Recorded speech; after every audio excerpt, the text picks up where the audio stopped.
시청자 여러분 안녕하십니까? VOA 뉴스투데이 시작합니다. 미국 정부는 북한이 러시아에 병력 10,000명을 파병했다고 거듭 확인하면서 동맹 파트너와 계속 협의하며 상황을 주시하고 있다고 밝혔습니다. 우크라이나에 지원된 미국 무기가 북한군을 공격할 수 있다는 점도 확인했습니다. 함지아 기자가 보도합니다. 패트릭 라이더 미국 국방부 대변인은 29일 정례 브리핑에서 북한이 러시아에 약 10,000명의 병력을 파견한 사실을 거듭 확인했습니다. 특히 이들 중 일부가 우크라이나 국경 근처로 이동한 사실을 파악했다면서 동맹과 관련 상황을 계속 주시하겠다고 밝혔습니다. As we highlighted earlier this week, we believe that the DPRK has sent approximately 10,000 soldiers in total to train in eastern Russia, and that these troops will probably augment Russian forces near Ukraine over the next several weeks. A portion of those soldiers have already moved closer to Ukraine towards Russia's Kursk Oblast near the border with Ukraine, approximately a couple thousand, with a smaller number already present in the Kursk region. 라이더 대변인은 북한 병력을 전투에 투입하거나 전투를 지원하도록 하려는 러시아의 의도를 계속 우려하고 있다며 우크라이나는 물론 다른 동맹 파트너와 계속해서 협의하고 있고 상황을 면밀히 주시하고 있다고 말했습니다. 또한 우크라이나에 지원된 미국 무기가 북한군을 공격하는 데 사용될 수 있느냐는 질문에는 그럴 수 있다고 답했습니다. I would highlight that the weapons and capabilities that the United States and other international partners have provided to Ukraine are Ukrainian weapons and Ukrainian capabilities, and we've been very clear that Ukraine is able to employ those capabilities to defend their sovereign territory from threats that are either emanating from across the border or inside Ukrainian territory. 라이더 대변인은 이번 파병을 대가로 북한이 러시아로부터 어떤 것을 받게 될 것으로 보느냐는 질문에는 관련 내용을 면밀히 검토하고 있다면서 북러 관계가 더욱 심화되고 있다는 점을 지적했습니다. 아울러 러시아의 전쟁 노력을 지원하기 위해 북한이 군수품을 제공하는 데 우려하고 있다고 말했습니다. 미국 국무부도 이날 북한과 러시아의 군사협력 심화 문제를 지적했습니다. 매튜 밀러 국무부 대변인은 이날 브리핑에서 북한과 러시아의 군사협력이 유엔 안보리 결의를 비롯한 국제법 위반이란 점을 분명히 했습니다. We believe that Russia's training of DPRK soldiers involving arms or related material is a direct violation of Security Council Resolutions 1718, 1874, and 2270. And DPRK soldiers providing or receiving any training or other assistance related to the use of ballistic missiles or other arms would violate Resolutions 1718, 1874, and 2070, in addition to Russia and the DPRK's ongoing UN arms embargo violations. 밀러 대변인은 미국 등이 러시아와 북한 모두에 제재를 부과할 수 있는 능력을 유지하고 있다면서 앞으로도 적절한 상황에 맞춰 그렇게 할 것이라고 말했습니다. VOA 뉴스 함지아입니다. 유엔 북한 인권특별보고관이 당국의 통제 강화로 북한 내 인권 상황이 더욱 악화했다고 평가했습니다. 북한에 의한 강제 실종 등 인권 유린 피해자에 대한 포괄적인 책임을 다룰 메커니즘의 필요성도 강조했습니다. 조은정 기자가 보도합니다. 인권 문제를 논의하는 유엔 총회 제3위원회가 29일 뉴욕 유엔 본부에서 북한 인권 관련 상호 대화를 개최했습니다. 엘리자베스 살몬 유엔 북한 인권 특별보고관은 이날 회의에 출석해 신종 코로나 바이러스 사태 이후 지속된 북한의 고립 정책이 주민들의 인권 상황을 더욱 악화시켰다면서 우려를 나타냈습니다. 그러면서 북한 주민들은 절대적인 고립 속에서 살아가고 있고 심각한 인권 침해에 대한 사법 접근과 배상을 포함한 기본적인 인권을 박탈당해 왔다고 지적했습니다. Instead of lifting the border closures implemented during the COVID-19 pandemic, the government continues to tighten its control over its population. It has restricted people's rights to freedom of movement, the right to work, the right to food, and the right to freedom of expression, including access to information. 살몬 보고관은 심각한 인권 문제인 북한에 의한 강제 실종과 탈북민 강제 송환 등 인권 유린 피해자에 대한 즉각적인 보상의 필요성도 강조했습니다. I encourage states with victims residing within their jurisdictions to fulfill their right to reparation. This proposal puts at the center of our priorities victims' rights and dignity. 이날 회의에서는 미국 정부도 북한 인권 문제를 지적하면서 북한의 잘못된 인권 정책이 전 세계에 악영향을 주고 있다고 비판하고 북러 군사협력 문제도 거론하면서 러시아의 우크라이나 침략 전쟁을 지원한 것이라는 점도 지적했습니다. Systematic repression allows the Kim regime to continue to develop its WMD and ballistic missile programs in violation of numerous Security Council resolutions and to act in increasingly provocative ways. 한국 정부도 이날 회의에서 북한에 억류된 한국인 선교사 3명의 이름을 직접 거명하며 북한의 납치 피해자와 억류자, 미송환 전쟁 포로 및 이산가족 문제의 즉각적 해결을 촉구했습니다. My government wishes to highlight the cases of 6 Korean nationals who are being held against their will by North Korea, including 3 Korean missionaries, Kim Jong-uk, Kim Guk-gi, Choi Chun-gil. The Republic of Korea will continue to say their names to call for the release of their detainees until they return to their families in the south.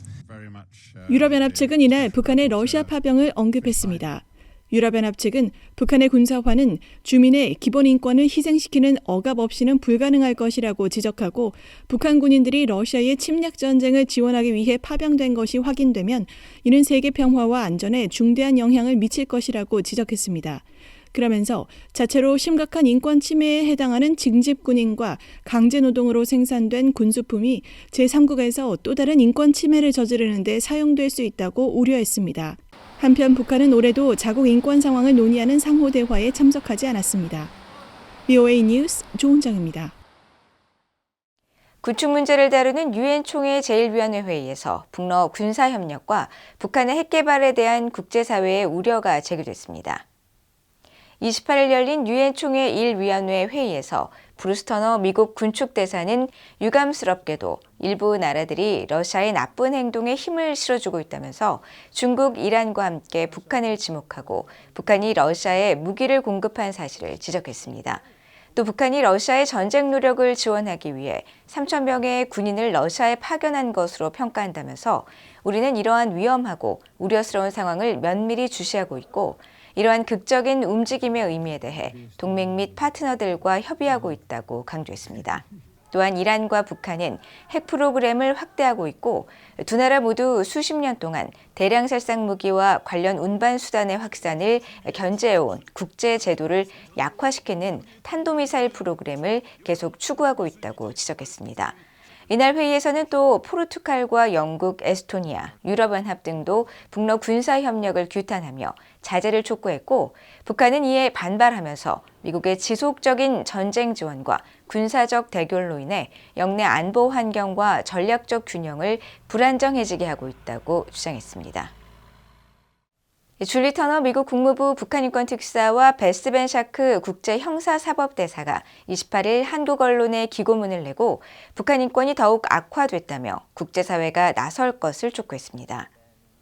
두 대사는 기고문에서 잔혹한 북한 정권 아래서 벌어지고 있는 상황을 폭로하고 북한 주민들에게 그들이 잊혀지지 않았음을 알리는 동시에 가해자들이 그 대가를 치르도록 하는 것이 국제사회의 책임이라고 강조했습니다. 대사들은 또 북한 당국의 주민에 대한 탄압은 점점 더 진화하고 악화되고 있으며 반동사상 문화배격법, 평화문화보호법, 청년교양보장법 등 이른바 3대 악법이 통과됐고 어린이에게 가혹한 처벌을 가하고 있다고 지적했습니다. 그러면서 유엔 총회와 안보리가 북한의 인권 상황에 계속 집중해야 한다며 대북 압박 수위를 높일 것을 촉구하고 대북 제재의 허점을 막아 북한이 주민들을 착취해 대량 살상 무기를 축적하고 확산하지 못하도록 해야 한다고 밝혔습니다. 북한 인권단체들이 29일 스위스 제네바 북한 대표부 앞에서 시위를 열고 유엔의 인권 권고사항을 수용할 것을 촉구했습니다.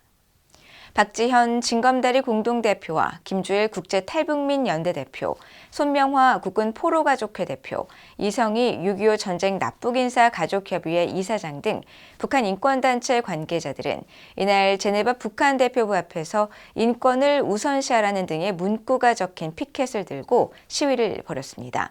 이들은 공동성명에서 북한의 다음 달 7일 열릴 예정인 유엔의 북한에 대한 제4주기 보편적 정례 인권 검토에 적극 참여하고 여기서 도출될 권고사항을 적극 수용하라고 촉구했으며 국가 보고서를 조속히 제출하고 유엔의 고문 방지 협약과 강제 실종 방지 협약, 인종차별 철폐 협약을 비준하고 이행 노력을 기울일 것도 촉구했습니다. 아울러 유엔 북한 인권 특별보고관에 북한의 인권 모니터링을 허용하고 국제사회에 구호 물자 반입을 허락하며 정치범 수용소와 성분제를 폐지하고 최근 제정한 반동사상 문화 배경법 등 3대 악법을 폐지하라고 촉구했습니다. 한국과 우크라이나 정상이 전화통화를 갖고 최근 북한군 파병 등 러북 군사협력에 공동 대응하기로 했습니다. 한국 정보당국은 러시아에 파병된 북한군 중 고위급 장성을 포함한 일부 병력이 전선으로 이동했을 가능성이 있다고 밝혔습니다. 조상진 기자가 보도합니다. 윤석열 한국 대통령과 볼로디미르 젤렌스키 우크라이나 대통령이 29일 전화통화를 갖고 북한군의 러시아 파병과 우크라이나 전선 배치 등의 군사 협력을 불법으로 규정했습니다.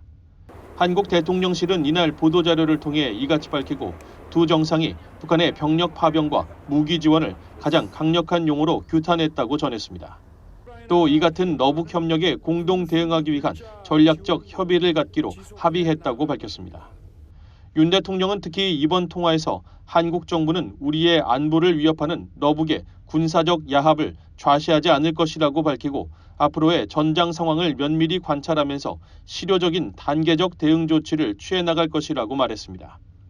젤렌스키 대통령도 북한군의 우크라이나 전선 투입이 임박해 있다면서 2년 넘게 이어지고 있는 전쟁이 새 국면을 맞고 있는 만큼 러북 위협에 대응해 한국을 비롯한 우방국들과 공조를 강화해 나갈 것이라고 말하고 조만간 한국에 특사를 파견하기로 했습니다. 이런 가운데 한국국가정보원은 29일 국회 정보위원회가 비공개로 진행한 국정감사에서 북한군 고위급 인사를 포함한 인원의 전선 이동 가능성을 보고한 것으로 알려졌습니다.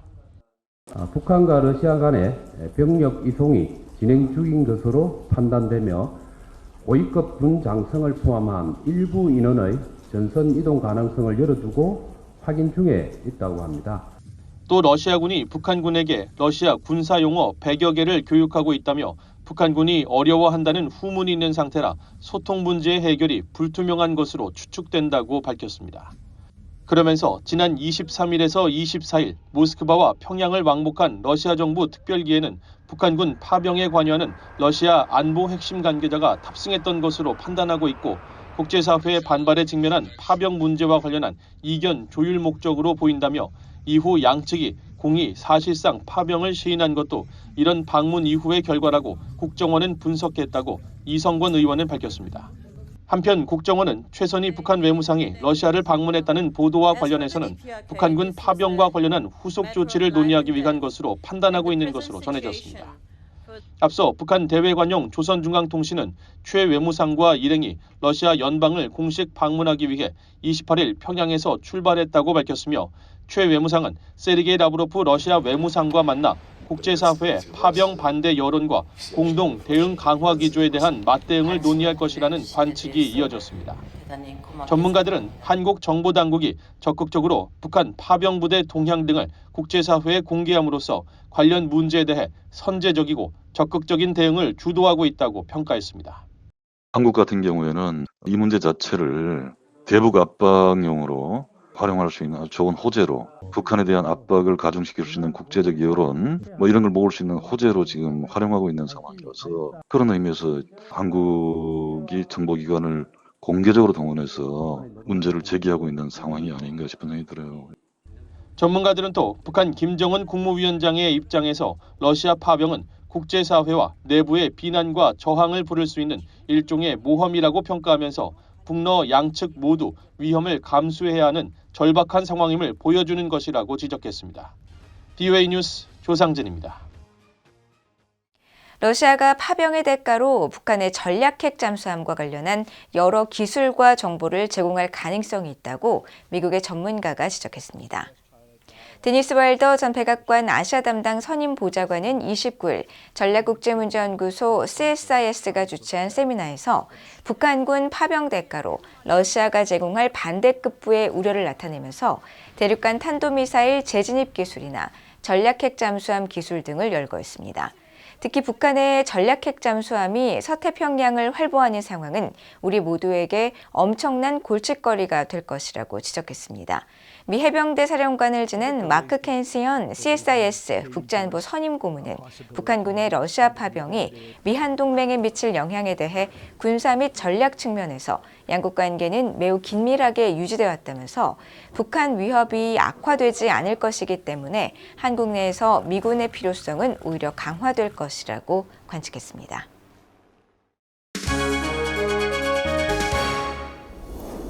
국제뉴스입니다. 이란 정부가 내년 국방비를 현재의 3배인 200% 증액할 계획이라고 파템의 모하제라니 정부 대변인이 29일 발표했습니다. 반관영 메르뉴스 등 현지 매체들에 따르면 모하제라니 대변인은 이날 기자회견을 통해 이같이 밝히고 이스라엘의 공격 등 영내 안보 상황이 엄중하기 때문이라고 말했습니다.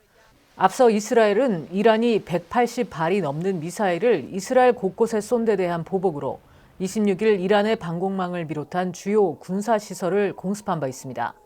모하제라니 대변인은 이날 많은 나라가 이스라엘의 노골적인 공격을 비난하며 이란을 지지했다고 주장했습니다. 이란은 현재 병력 면에서 중동 최대 규모의 군대를 보유하고 있으며 미사일과 무인 항공기 등에 막대한 투자를 해왔지만 공군력과 방공망 부분은 취약한 것으로 평가돼 왔습니다. 이스라엘 정부가 28일 자국 내 UN 팔레스타인 난민 구호기구의 활동을 금지시켰습니다. 베냐민 네타냐후 이스라엘 총리는 이날 이스라엘 내 관련 기구의 활동을 금지하는 법안을 통과시킨 이스라엘 의회에서 행한 연설에서 이스라엘에 대한 테러 활동에 연루된 관련 기구 직원들은 반드시 책임을 져야 한다면서 이같이 밝혔습니다. 이 법안 초안 작성에 참여한 이스라엘 의원들은 지난해 10월 7일 하마스가 자행한 이스라엘 남부 기습과 UN 팔레스타인 난민 구호기구 일부 직원들의 하마스 등 테러단체 연루설 등을 입법 근거로 들었습니다. UN 팔레스타인 난민 구호기구 수장인 필립 라자리니 집행위원장은 최근 이스라엘에 의해 제거된 하마스 고위관리가 기구 직원이었다고 인정했으며 UN 부대변인도 지난 8월 브리핑에서 기구 직원 9명이 하마스 기습에 개입했을 가능성을 제기한 바 있습니다. 한편 안토니오 구테우스 UN 사무총장은 이스라엘 정부의 이 같은 결정에 대해 관련법 시행은 파괴적인 결과를 초래할 수 있다고 지적했으며 라자리니 집행위원장도 이번 표결이 UN 헌장에 반하며 국제법 위반이라고 비판했습니다. 레바논 내 무장정파 헤즈볼라가 29일 2인자 나임 카셈을 새 수장으로 선출했습니다. 로이터 통신에 따르면 헤즈볼라는 이날 성명에서 자체 의사 결정기구인 슈라위원회에서 이 같은 결정이 내려졌다면서 이같이 밝혔습니다. 앞서 이스라엘군은 지난달 27일 하산 나스랄라 헤즈볼라 최고 지도자를 제거한 데 이어 후계자인 하셈 사피에딘도 제거했으며 이번 선출은 이에 따라 한동안 공석이었던 수장을 새로 뽑은 겁니다. 한편 레바논 중부 베카벨리에 대한 이스라엘군의 공격으로 이날 밤사이 12개 마을에서 60명이 넘는 사망자가 발생했다고 현지 당국이 밝혔습니다. 베카벨리는 수도 베이루트 남부 지역과 함께 헤즈볼라의 거점이 위치한 곳으로 알려져 있으며 앞서 이스라엘군은 28일 레바논에서 발사된 헤즈볼라 로켓 100여 발을 요격했다고 밝혔었습니다. 미국 정부가 2025 회계년도 외국인의 미국 입국 비자 인터뷰 건수를 100만 건 늘리겠다고 발표했습니다. 토니 블링컨 미국 국무장관은 29일 지나 레이몬도 상무장관과 공동 기자회견에서 이같이 밝히고 앞으로 2026 북중미 월드컵과 2028년 LA 하계올림픽 등 미국에서 열릴 예정인 대형 스포츠 이벤트가 있는 만큼 미국을 찾는 사람들이 제때 비자를 받을 수 있도록 할 것이라고 말했습니다. 레이몬드 상무장관도 여행 관광 산업은 미국인의 일자리 1,000만 개와 2조 3천억 달러 규모의 경제 활동을 지원한다고 강조하고 지난해 미국 방문자가 재작년 5천만 명에 비해 크게 늘어난 6,600만 명에 달했다고 밝혔습니다. 그러면서 우리는 비자 대기 시간이 길다는 보고를 들었다며 미국 비자를 받아서 미국에 오는 게 더 쉽고 빠르며 간소하도록 만들 것이라고 강조했습니다. 지금까지 국제뉴스였습니다. 이상으로 BOA 뉴스투데이를 모두 마칩니다. 시청해주신 여러분 고맙습니다.